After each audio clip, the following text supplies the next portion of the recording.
अस्सलाम वालेकुम। आज हमने फर्स्ट ईयर फिज़िक्स में चैप्टर नंबर 2 तो कंप्लीट कर चुके हैं। अब चैप्टर नंबर 3 स्टार्ट करेंगे, तो उसको देखते हैं कि चैप्टर नंबर 3 में क्या कुछ हम पढ़ेंगे और क्या कुछ है। ठीक है, इसमें हम चैप्टर का जो नाम है वो मोशन एंड फोर्स है। क्या नाम है?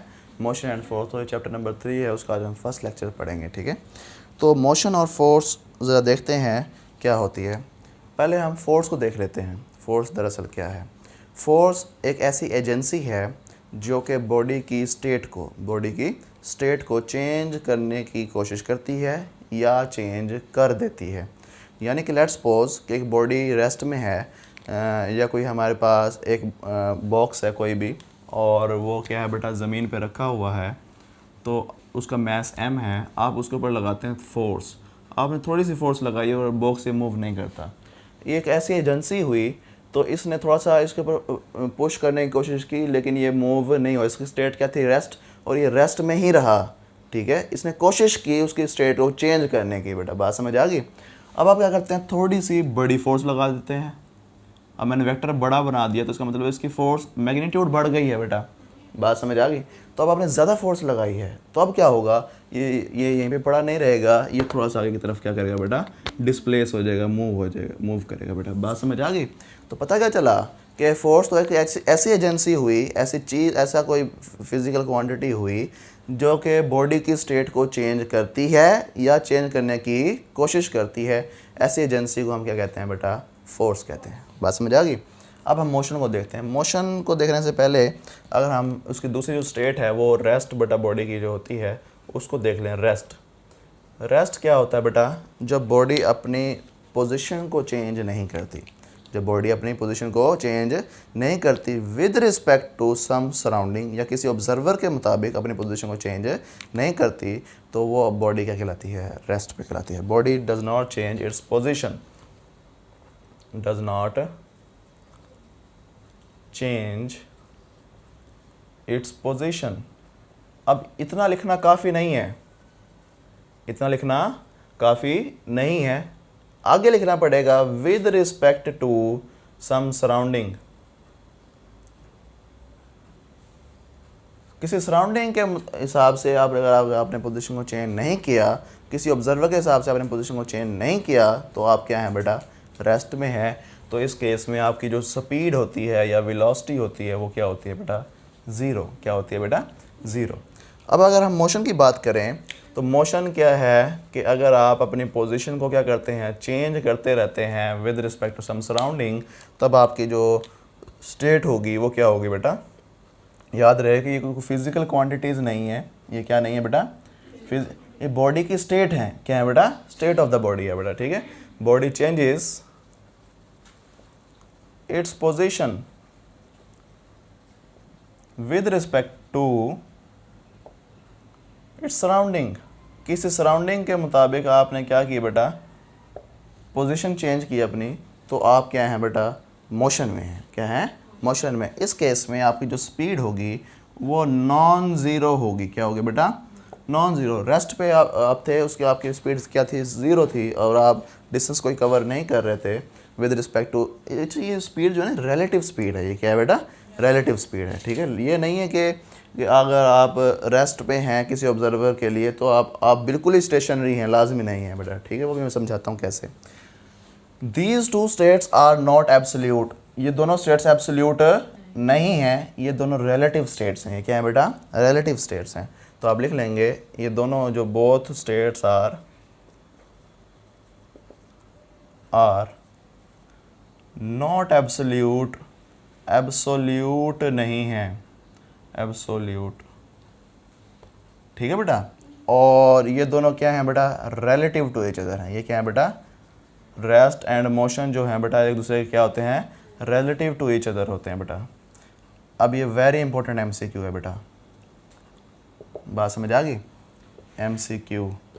तो ये रेस्ट और मोशन की जो स्टेट है ये एक दूसरे के साथ क्या है? रिलेटिव है।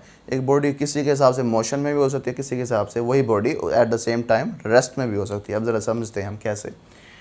तो अब बेटा देखो, अब दो पैसेंजर्स हैं वो गाड़ी में बैठे हैं और गाड़ी मूव कर रही है बेटा। गाड़ी क्या कर रही है? मूव कर रही है। एक दूसरे के लिहाज से वो दोनों पैसेंजर एक दूसरे की अपनी पोजीशंस को चेंज नहीं कर रहे बेटा। वो दोनों एक दूसरे के हिसाब से वो किस स्टेट में होंगे बेटा? रेस्ट में होंगे। एक बंदा जो इंसान, दूसरा जो बाहर वाला ऑब्जर्वर है, वो उन दोनों को सड़क पे खड़ा होकर ऑब्ज़र्व कर रहा है। तो जब वो सड़क पे खड़ा होकर ऑब्ज़र्व करता है तो वो दोनों बॉडीज़ जो गाड़ी में बैठी हैं उनकी कंटिन्यूसली पोजीशन क्या हो रही है बेटा? चेंज हो रही है with respect to that observer which is standing outside the car. बेटा बात समझ आ गई? रोड पे जो खड़ा है उसके हिसाब से उनकी पोजीशन चेंज हो रही है, तो उसके हिसाब से वो बॉडी क्या कर रही है बेटा? बॉडी अपनी पोजीशन को चेंज कर रही है, इसका मतलब वो मोशन में है। क्या है बेटा? वो आपस में एक दूसरे के लिए रेस्ट में थी, लेकिन बाहर वाले ऑब्जर्वर के लिए एट द सेम टाइम, उसी टाइम में बेटा क्या है? सिमल्टेनियसली वो क्या है? मोशन में है। तो इस तरह फिर ये पता चल गया कि ऑब्जर्वर चेंज होने से बॉडी की स्टेट भी क्या हो जाती है? चेंज हो जाती है। तो एक टाइम में दोनों क्या होती हैं बेटा? रेस्ट भी बॉडी हो सकती है, किसी दूसरे ऑब्जर्वर के हिसाब से मोशन में भी हो सकती है। तो पता क्या चला कि दोनों स्टेट्स एक दूसरे के हैं बेटा? रिलेटिव हैं। क्या हैं बेटा? रिलेटिव हैं, एब्सोल्यूट नहीं। एब्सोल्यूट का मतलब क्या होता है कि एक चीज़ है वही बेटा डिफाइंड है, वही फिक्स चीज़ है। जैसे 5 रुपये हैं, आप लाहौर चले जाएँ, कराची चले जाएँ, इस्लामाबाद चले जाएँ, वो 5 रुपये ही रहेंगे अगर आप यूज़ नहीं करेंगे बेटा। बात समझ आ गई? ये एब्सोल्यूटनेस है ये बेटा, ठीक है। और रिलेटिव क्या है कि अब डॉलर है, वो पाकिस्तान में उसका रेट कुछ और है, अमेरिका चले जाएँ उसका रेट कुछ और होगा बेटा। तो डॉलर क्या है बेटा? इस तरह से चेंज हो जाता है, लेकिन पाकिस्तान में अगर आप चलते जाएँ कि 5 रुपये की कीमत देखते जाएँ तो वो सेम रहेगी बेटा, ठीक है। ये बात समझ आ गई आप लोगों को? तो अब देखो कि रिलेटिव टू ईच अदर, ये हमारा रेस्ट मोशन का थोड़ा सा इंट्रोडक्शन था, वो कंप्लीट हो गया। अब हम देखते हैं आज का जो पहला जो टॉपिक है वो है बेटा डिस्प्लेसमेंट। क्या है बेटा? डिस्प्लेसमेंट। अगर हम डिस्प्लेसमेंट को पढ़ तो लें, अगर हम क्या कर लें, डिस्प्लेसमेंट और डिस्टेंस के दरमियान डिफरेंस को स्टडी कर लें तो ज़्यादा बेहतर होगा बेटा। इससे हमारी काफ़ी चीज़ें क्लियर होंगी। डिस्टेंस एंड डिस्प्लेसमेंट, हम इनके दरमियान फ़र्क भी देखते जाते हैं और इनको डिफ़ाइन भी करते जाते हैं बेटा, ठीक। ज़रा देखिएगा कि एक बॉडी है, वो ए पॉइंट पर है बेटा। किस पॉइंट पे है? ए पॉइंट पे है, और उसने मूव करके जाना है किधर? बी पॉइंट की तरफ, ठीक है। बी पॉइंट पर जाना है। तो इसके बहुत सारे रास्ते हो सकते हैं। एक रास्ता ये वाला, ठीक है, एक रास्ता ये वाला,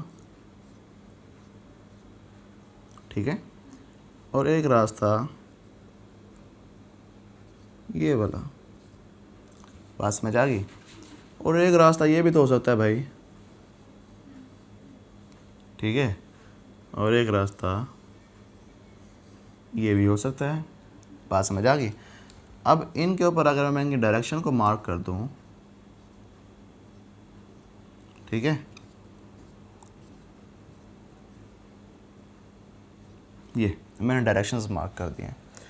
अब ये पाथ 1 था, ये पाथ 2 है, ये पाथ 3 है, लेट्स सपोज ये 4th है, और ये 5th पाथ है बेटा। समझ आ गई? अब देखो कि अब हमें ए से बी पे पहुंच गए, और भी बहुत सारे रास्ते बन सकते हैं, कोई भी आप रास्ता चूज़ कर सकते हैं। ए से बी तक तो पहुंच रहे हैं, लेकिन उसके लिए 5 रास्ते हैं बेटा, ठीक है। अब ये जो रास्ता है, इसमें हर पॉइंट के बाद उसकी डायरेक्शन क्या हो रही है? चेंज हो रही है। बात समझ आ गई? अब ये रास्ता है, इसमें भी डायरेक्शन क्या हो रही है बेटा? चेंज हो रही है। अब ये जो रास्ता है, इसमें भी डायरेक्शन क्या हो रही है? चेंज। ये जो रास्ता है, ये इसमें भी डायरेक्शन क्या हो रही है? चेंज। अब एक ये रास्ता है, इसमें डायरेक्शन चेंज नहीं हो रही बेटा। बात समझ आ गई? अब पहुंचने को तो आप हर रास्ते से किस पॉइंट पे पहुंच गए हैं? बी पे, और इस रास्ते से भी आप बी पे पहुंच गए, लेकिन एक रास्ता ऐसा है उसमें डायरेक्शन आपकी चेंज नहीं होती। वो शॉर्टेस्ट लेंथ होती है, वो शॉर्टेस्ट डिस्टेंस होता है बिटवीन 2 पॉइंट्स। बात समझ आ गई? ऐसा रास्ता जिसके आपके डायरेक्शन चेंज ना होती हो और आप एक पॉइंट से दूसरे पॉइंट पे पहुंच जाएं, वो डिस्टेंस क्या कहलाता है? वो रास्ता क्या कहलाता है? शॉर्टेस्ट डिस्टेंस कहलाता है between 2 points, is known as displacement. उसको क्या कहते हैं बेटा? डिस्प्लेसमेंट कहते हैं। अच्छा, अब ज़रा देखो, ये आपने पाथ फॉलो किया है, पहुँच आप किस तरफ गए हैं? किस पे गए हैं? बी पे, लेकिन ये इस पाथ की जो लेंथ होगी वो शॉर्टेस्ट लेंथ नहीं होगी बेटा। बात समझ आ गई? 2 पॉइंट्स के दरमियान वो इस डिस्टेंस से ग्रेटर होगी बेटा, इस लेंथ से ग्रेटर लेंथ होगी। तो एक्चुअल पाथ की जो लेंथ है वो क्या कहलाती है? डिस्टेंस। क्या कहलाती है बेटा? डिस्टेंस। बात समझ आ गई? तो हम लिखेंगे बेटा कि द एक्चुअल पाथ लेंथ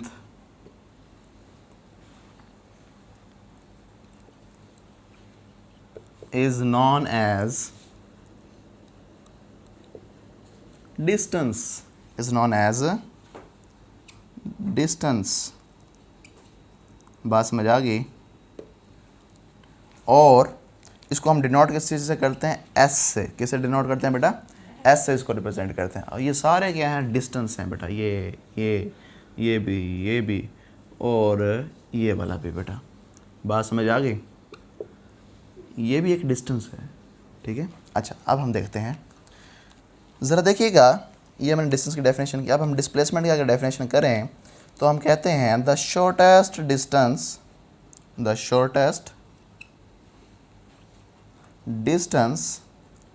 अब है ये भी डिस्टेंस, लेकिन ये डिस्टेंस क्या है बेटा? शॉर्टेस्ट डिस्टेंस है। बात समझ आ गई? ये जो आपका डिस्प्लेसमेंट है ये भी क्या है बेटा? डिस्टेंस है, लेकिन ये क्या है बेटा? Shortest distance. इसके लिए कंडीशन ये है, शॉर्टेस्ट डिस्टेंस होना चाहिए। The distance between, shortest distance between two points from initial position to final position, initial position to the final position is known as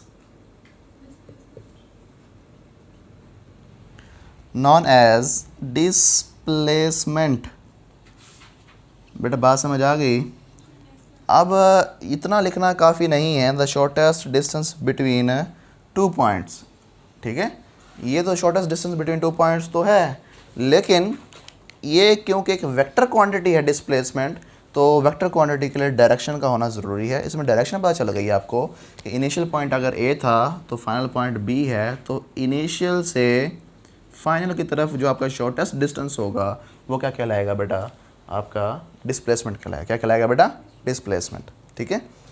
इसकी कोई एक स्पेसिफिक कंडीशन नहीं थी, डायरेक्शन नहीं थी, तो ये स्केलर क्वांटिटी है। ये क्या है बेटा? डिस्टेंस क्या है?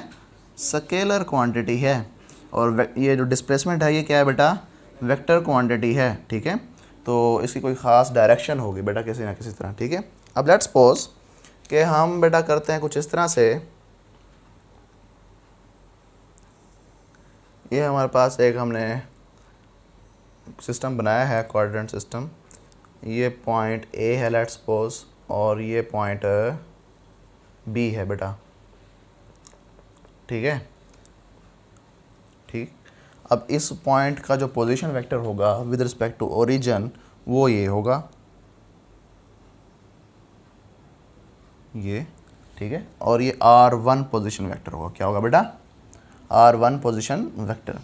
और इस पॉइंट का अगर जो पोजीशन वेक्टर अगर हम ड्रा कर दें तो वो ये होगा, ठीक है। उसका दूसरा पॉइंट है उसका पोजीशन वेक्टर क्या होगा बेटा? R2। बात समझ आ गई?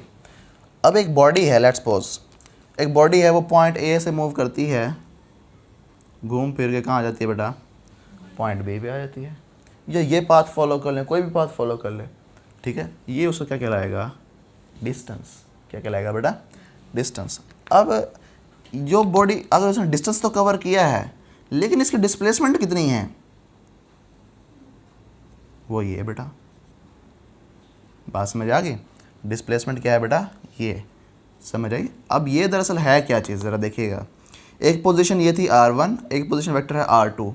समझ आ गई? तो अब हम देखते हैं ये डिस्प्लेसमेंट दरअसल है क्या चीज़। डिस्प्लेसमेंट दरअसल है क्या चीज़? अब ज़रा देखो, इस फिगर के ज़रिए हमें क्या पता चल रहा है कि R1 और D आपस में ऐड हो रहे हैं हेड टू टेल रूल के ज़रिए, कि एक वेक्टर ड्रॉ किया R1, उसके हेड से दूसरा वेक्टर ड्रॉ किया D, और फर्स्ट के टेल से लास्ट के हेड तक बेटा हम चले एक वेक्टर ड्रॉ किया, वो रिजल्टेंट वेक्टर होता है।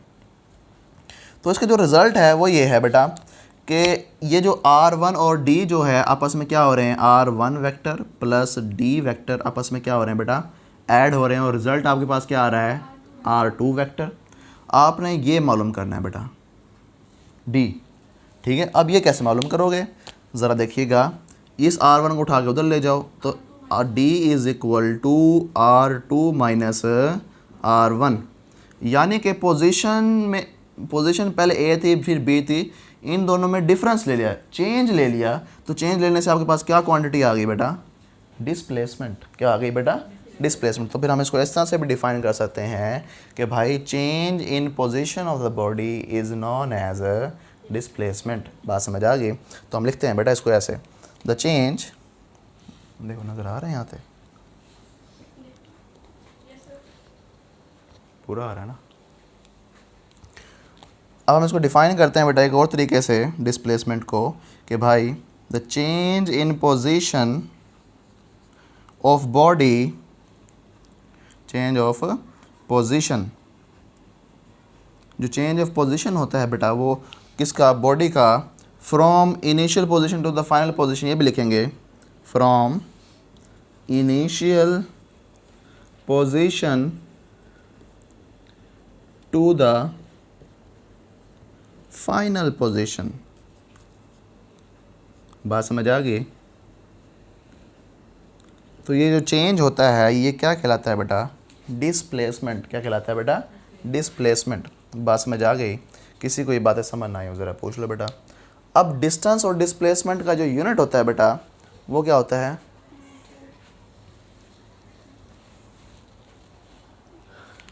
अब हम देखते हैं कि डिस्टेंस और डिस्प्लेसमेंट का जो यूनिट होगा, ऐसा यूनिट ऑफ बोथ क्वांटिटीज़, वो बेटा क्या होगा, मीटर। क्या होगा बेटा, मीटर। और ये डिस्टेंस के लिए भी यही है और डिस्प्लेसमेंट के लिए भी यही है। अगर हम इनकी डायमेंशंस की बात करें, किसकी बात करें बेटा, डायमेंशंस की, तो वो क्या होगी बेटा, डायमेंशन इसकी वो होगी बेटा L। क्या होगी, L, और उसके गिर्द लगा देंगे स्क्वायर ब्रैकेट। बेटा बात समझ आ गई। डिस्टेंस की भी डायमेंशन L है और डिस्प्लेसमेंट की डायमेंशन भी क्या है, हमें पढ़ा था कि 3 बेसिक डायमेंशंस होती हैं, वो कौन सी होती है बेटा, M, L, T। बेटा बात समझ आ गई। तो अब देखो अगर हम इसकी क्या देखें, डिस्प्लेसमेंट और डिस्टेंस की डायमेंशन देखें, तो फिर हमारे पास सिर्फ क्या होती है L, तो हम M की पावर भी क्या कर देंगे 0 और T की पावर भी क्या कर देंगे, बाकी क्या बच जाएगा आपके पास L। तो ये डायमेंशन बन जाएगी किसकी, लेंथ की, यानी डिस्टेंस की और डिस्प्लेसमेंट की। बेटा बात समझ आ गई। कोई बात यहाँ तक समझ ना आई ज़रा पूछ लो। ये पता चल गया हमें स्केलर है, वेक्टर है और कुछ चीज़ें हमने देखी है बेटा। अब ज़रा देखो यहाँ पे MCQ है बेटा। MCQ अब हम थोड़ा डिस्कस करते हैं, वो क्या है बेटा, ज़रा देखिएगा कि ये पॉइंट A है और ये पॉइंट B है, ठीक है। ये इन दोनों के दरमियान जो है डिस्प्लेसमेंट है का वेक्टर है, और एक बॉडी है वो डिस्टेंस ये वाला कवर करती है, यहाँ से इधर से मूव करके जाती है इस पॉइंट B की तरफ, और ये डिस्टेंस S है। कोई बॉडी डिस्टेंस कवर कर रही है तो उसका मतलब है वो डिस्प्लेसमेंट इंस्टेंटेनियस थोड़ा थोड़ा कवर कर रही है, ठीक है बेटा। अब देखो ज़रा कि बॉडी एक जगह से दूसरी जगह चली गई तो डिस्टेंस कवर किया और उसकी डिस्प्लेसमेंट क्या है बेटा, D। समझ आ गई। अब डिस्टेंस, इस केस में आप बताओ डिस्प्लेसमेंट ज़्यादा डिस्टेंस होगा या डिस्टेंस वाला डिस्टेंस ज़्यादा होगा, लेंथ ज़्यादा होगी, डिस्टेंस वाली लेंथ ज़्यादा होगी और डिस्प्लेसमेंट वाली लेंथ कम होगी। तो पता चल गया आपको कि डिस्टेंस जो होता है, डिस्टेंस की जो लेंथ होती है दो पॉइंट्स के दरमियान, वो ग्रेटर होती है किससे बेटा, डिस्प्लेसमेंट की मैग्नीट्यूड से बेटा। बात समझ आ गई। ये एक MCQ है बेटा, ठीक है। अच्छा दूसरा MCQ, अगर एक बॉडी ये वाला पाथ फॉलो नहीं करती, वो इसी पाथ के अलॉन्ग मूव करती है, वही यही उसकी डिस्टेंस है और यही क्या हो जाती है बेटा, डिस्प्लेसमेंट। बात समझ आ गई।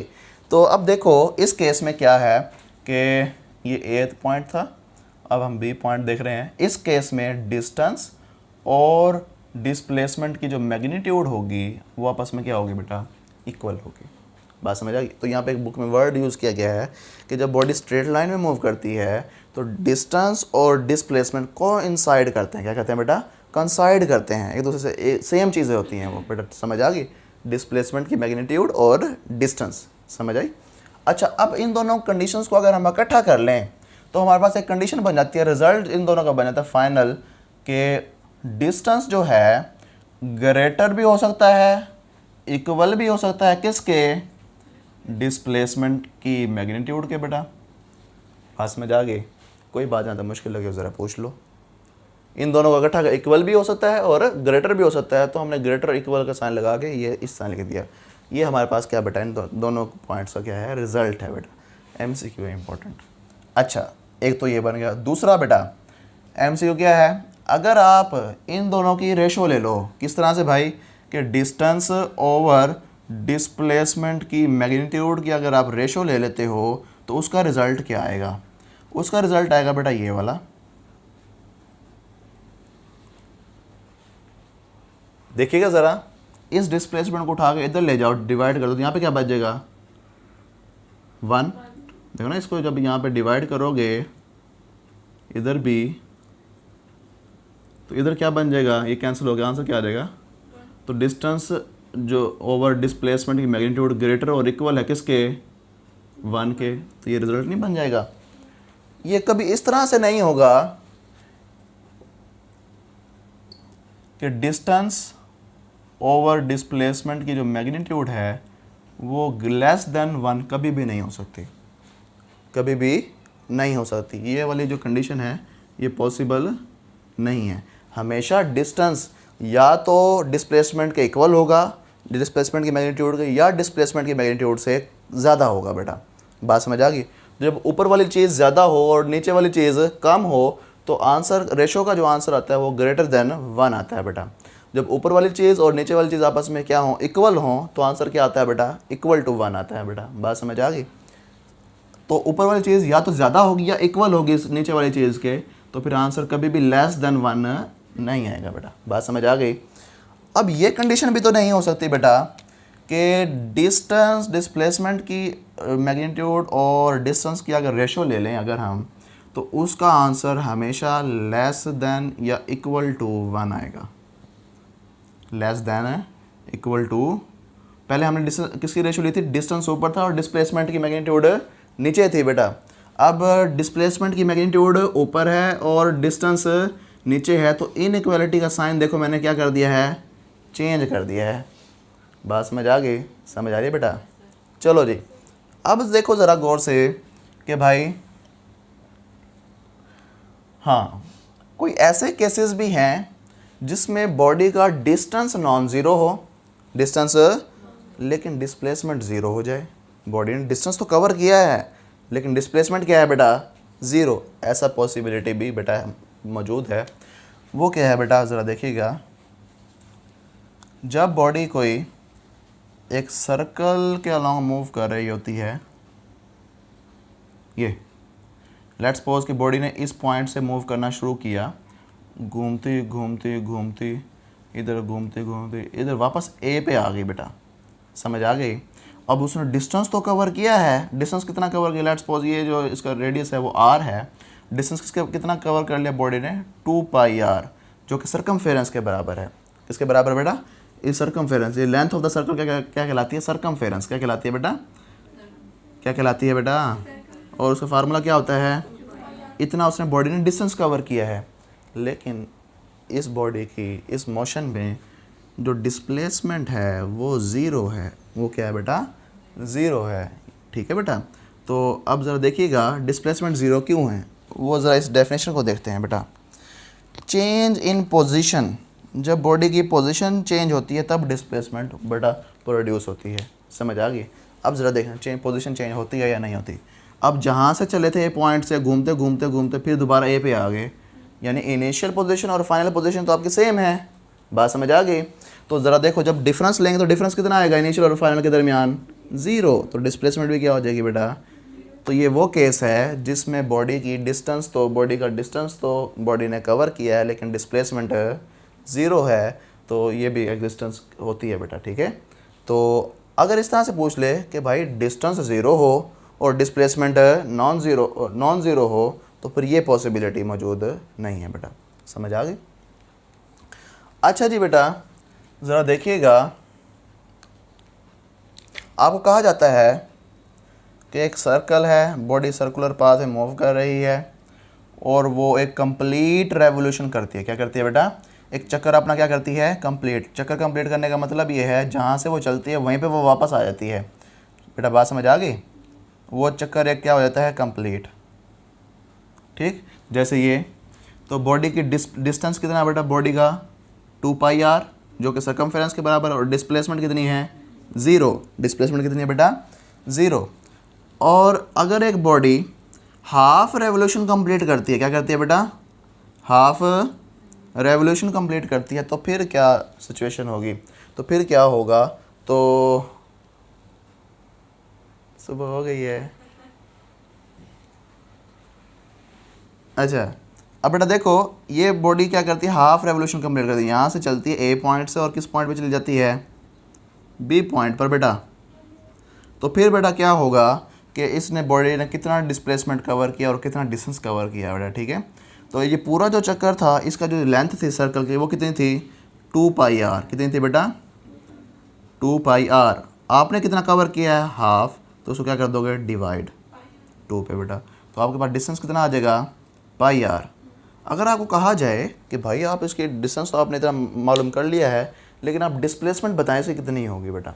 ठीक है, डिस्प्लेसमेंट ज़रा देखिएगा कि ये शॉर्टेस्ट डिस्टेंस ये है बेटा, along the diameter. Along the, तो डायमीटर के अलोंग जो डिस्टेंस है, एक आर ये डिस्टेंस है और एक आर ये डिस्टेंस है, तो डिस्प्लेसमेंट कितना होगा बेटा आपका? 2r। क्या होगा बेटा? r plus r is equal to 2r बेटा। समझ आ गई? नहीं समझ आई तो पूछ लो। अगर आपको कहा जाए कि भाई ये तो आपने हाफ रेवोल्यूशन की थी, ये क्या की थी बेटा? Half revolution, 1/2 revolution. अगर आपको कहा जाए कि आप मालूम करें कि डिस्प्लेसमेंट ऑफ द बॉडी, के बॉडी की डिस्प्लेसमेंट मालूम करें, और बॉडी ने कितना डिस्टेंस कवर किया भाई? कितनी रेवोल्यूशन कंप्लीट किया? क्वार्टर। क्या की बेटा? इस तरह से। ठीक है, तो ये क्वार्टर बनता है, यानी कि यहाँ से ए से चले बॉडी और बी पे जाके क्या हुई? ख़त्म। एक क्वार्टर ये वाला बनता है, एक क्वार्टर ये वाला बनता है और एक ये वाला। तो बेटा 4 क्वार्टर्स बनते हैं एक रेवोल्यूशन में बेटा। ठीक है, यानी कि 1/4 रेवोल्यूशन। क्या की बेटा? रेवोल्यूशन। तो आपका जो डिस्टेंस है वो कितना होगा? ज़रा देखिएगा। डिस्टेंस मैं यहाँ निकालता हूँ। s is equal to 2πr। ये टोटल डिस्टेंस था, लेकिन आपने इस टोटल डिस्टेंस का कितना कवर किया है? 1/4, यानी इसको 4 पे क्या कर देंगे? डिवाइड। तो डिस्टेंस आ जाएगा π/2r। बेटा बात समझ आ गई? 2 4 से क्या हो जाएगा? कैंसिल। क्या हो जाएगा बेटा? कैंसिल। अब ये तो डिस्टेंस तो आपने निकाल लिया, लेकिन डिस्प्लेसमेंट आप कैसे निकालेंगे? ज़रा देखिएगा बेटा। आप कर लेंगे इसको इस तरह से जॉइन। ये जो ए बी कर्व के अलोंग जो बॉडी मूव करेगी, वो बॉडी कवर करेगी डिस्टेंस। क्या करेगी बेटा? लेकिन उसका जो डिस्प्लेसमेंट बनेगा वो ये बनेगा बेटा। ये जो मैंने रेड ब्लैक वाली लाइन लगाई है, ए और बी के दरमियान जो शॉर्टेस्ट डिस्टेंस है बेटा। बात समझ आ गई? नहीं समझ आ रही? अच्छा, अब ज़रा देखो, ये जो पॉइंट है बेटा, ये जो लेंथ है, ये डी डिस्टेंस डिस्प्लेसमेंट है बेटा। अब ये एक बन गई है राइट एंगल ट्राइंगल। क्या बन गई है बेटा? Right angle triangle. और डी उस ट्राइंगल का क्या है बेटा? हाइपोटेन्यूज बेटा। ठीक है, और ये बेटा जी बेस है, और ये रेडियस के बराबर है, ये भी परपेंडिकुलर है, ये भी किसके बराबर है बेटा? रेडियस ऑफ द सर्कल के बराबर है। ठीक है, अब आप यहाँ पे लगाते हैं बाय पाइथागोरस थ्योरम। क्या लगाते हैं बेटा? पाइथागोरस थ्योरम लगाते हैं। वो किसके बराबर होता है? Hypotenuse square is equal to base square plus perpendicular square. बात समझ आ गई? हाइपोटेन्यूज में डिस्प्लेसमेंट है वो आपने मालूम करनी है। बेस में बेटा आर स्क्वायर है, आर है तो उसका स्क्वायर, परपेंडिकुलर में भी स्क्वायर है बेटा। ठीक है, तो ये क्या बन जाएगा? ये बन जाएगा 2r स्क्वायर। ठीक है, डी स्क्वायर। लेकिन आपने क्या मालूम करना है? सिर्फ डिस्प्लेसमेंट। डी डिस्प्लेसमेंट का स्क्वायर तो मालूम करना नहीं है। Taking square root on both side, ये क्या बन जाएगा? D square square root is equal to 2r square root बेटा। ठीक है, अब ज़रा देखो, r का स्क्वायर रूट से क्या हो जाएगा? बाकी क्या बचेगा? Square root 2r is equal to the displacement. तो ये आपके पास क्या बन जाएगी बेटा? बॉडी की डिस्प्लेसमेंट बन जाएगी। ठीक है बेटा, उम्मीद है कि आप लोगों को सारी बातें समझ आ गई होंगी। If you have any question about the lecture you can ask freely in the comment section. अल्लाह हाफिज़।